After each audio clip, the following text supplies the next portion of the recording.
Hi, if you're in this section on transaction costs, remember this is part of our process of answering the three primary questions for the consumer. The first one being the impact of their cash at closing. Depending on what you've expanded in the above scratchboard area, you'll see anywhere from 1, 2, 3, or 4 different columns here of options. Now, you'll see a first column current. In this case, we've got the description here, 30-year fixed, no death that we were using. Now, remember, if it's a current situation and I currently am in this situation, I don't have to refinance. There are no points, closing costs, prepaids, or credits. So the net closing cost is going to be 0.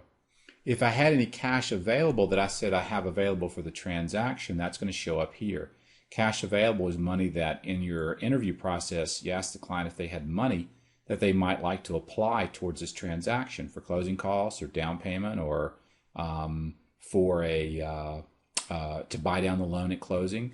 That's just going to be cash that's available. It's going to show up right here. But if they don't do anything, that cash is not going to be used. It's going to show up right here. Now over here, if we go with this 30-year fix, you could have points, closing costs, prepaids, or offsetting credits. And remember, this is always color-coded. Red is a negative, meaning it's going to have a negative cash or cash flow impact. Green is positive. So this client has $4,100 in closing costs. That's an expense. The cash at closing is $10,000. That's green. That means that's coming to them at closing. In this particular example, if you were looking above, you'll notice that they owe $241, but they're borrowing $251. And that borrowing is creating for them an extra $10,000 at closing.